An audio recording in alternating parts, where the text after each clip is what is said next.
Hey everybody, welcome back to my channel. This is the MRED weekly market snapshot for residential real estate that ended the week of May 31st. And my name is Ruth Fry. I'm a licensed realtor here in the state of Illinois, helping those with the Chicago area home search or sell with Keller Williams Infinity. So you can reach out to me at all the information below, and I'm glad to help you too. Here to educate and help. So let's see what happened last week in the market. Residential close listings were at 3848 for the week versus last year at 2642. I think the story is still the same, and every time I do a video, it's predominantly because this is the pandemic.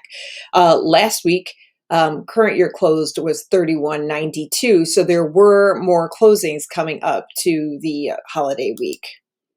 Under contract, we were at 5161 versus 5198. Now that's a slight bit of a drop. So sort of 10, 12%, somewhere around there. The year before you were at 3697, again, middle of pandemic. As we're pulling out of it, you're seeing that the buyers have come back out to shop. So it's a good time to have a house for sale if you're a seller. Residential new listings did fall this last week to 6959 versus the week before at 7923. And I have a few thoughts about this. It's a little bit, to me, I would want to get my house listed before the Memorial Day weekend, which is right about here, 7923. So it seems like a lot of people were like, yeah, we want to get our house listed before Memorial Day so we can be out. Now think about it. If your house goes under contract, the first week you have it up, it's a 30 to 45 day close. So if you list your house at the end of May, now you're talking end of June, beginning of July. And if you're going somewhere and you need to get your kids set for school, you need to move by the middle of July so that you can get them in school. So this makes sense to me.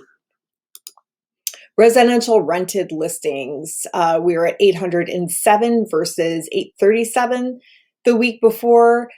This is kind of a little bit of a slowdown. I think that people are kind of just wondering if they're going to buy a house or they're going to rent for the next, few years. And maybe residential, active, and temporary. There might be a few reasons for that.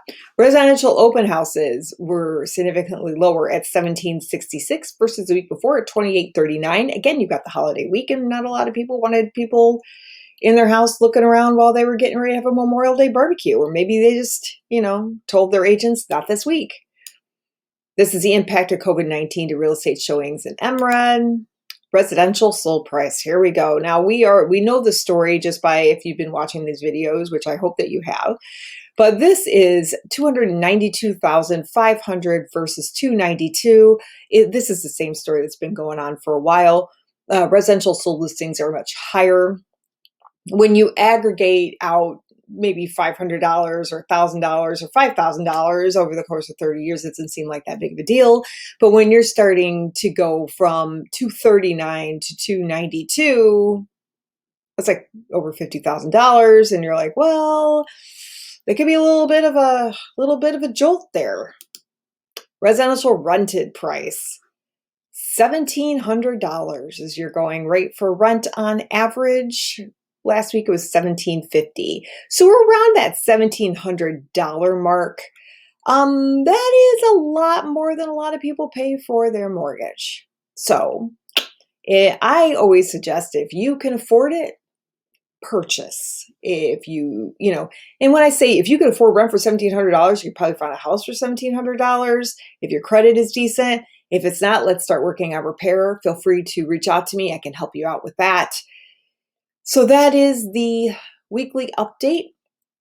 Again, I'm Ruth Fry from Keller Williams. I am here to educate and help. So if you need anything, please reach out to me at all the information below.